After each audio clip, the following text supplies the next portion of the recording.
Hi යාළුවනේ. අද උදේම මං ආවා මෑ ටිකක් හිටවන්න මගේ කුඹුරට. ඉතින් ගිය සතියේ මම හිටෙව්වනේ මේ මිරිස් පැල, බටු පැල, මේ බටු පැල. ඒවට ටිකක් පස් උස්සලා පස් ටිකක් දැම්මා. මේ බණ්ඩක්ක පැල. ඒවට බණ්ඩක්ක පැල වලට එහෙම අර ගිය සතියේ වල හිටවලා තිබිච්ච ඒවට දානවා පස් දානේ තමන් අද උදේම ඇවිල්ලා මෑට ටිකක් හිටෙව්වා. මේ දැන් ටිකක් ලොකු වෙලා ඔය මගේ බණ්ඩක්ක පැල ටික ටික ලොකු වෙනවා. හරිම සතුටුයි මට. ඉතින් මම ඒවට පැල වලට අර දාන්න ඕනේ පස් සතියෙන් සතියටවත් ඇවිල්ලා ඒවට පස් දාලා ඒව හදන්න ඕන නැත්තම් පේනවද ඔයගොල්ලන්ට මගේ බණ්ඩක පැල පේනවද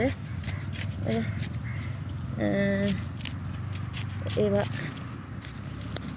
හොඳට ලොකු වෙන්න නම් ඒවට හැමදාම දවස් දෙකකට තුනකට සැරයක් ඇවිල්ලා ඒවා හදන්න ඕනේ.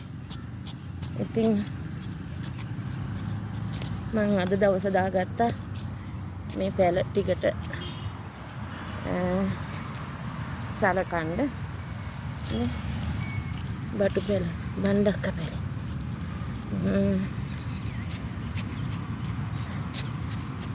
මම මේවා හරිම ආසාවෙන් කරන්නේ ඔයගොල්ලන්ටත් පෙන්වන්න හිතෙනවා. ඉතින් මට වැඩ කරනකොට ඉතින් කොහමද යාළුවනේ ඔයගොල්ලන් හොඳින් ඇතයි කියලා මම සිතනවා. හැමෝටම හොඳම වෙන්න කියලා ප්‍රාර්ථනා කරනවා. ඒ අතර ඉතින් මගේ වැඩ කටයුතු වලටත් ආවහම ඔයගොල්ලන්ටත් බලන්න වීඩියෝ එකක් දාන්න හිතනවා. විනාඩි 2ක හරි වීඩියෝ එකක් දානවා මම. ඉතින් දැන් චුට්ට ලොකු වෙලා පැල මගේ ඔය පේනවද පැල?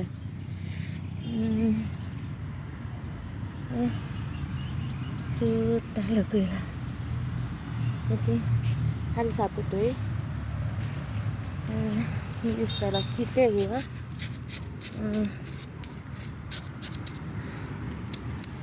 බටු පැලක් හිටෙව්වා.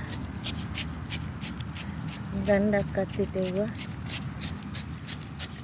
බණ්ඩක්ක නම් යට හිටෙව්වේ.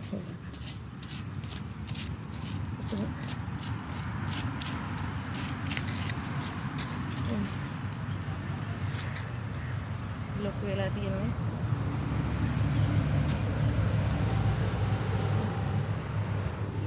පේනව නේද?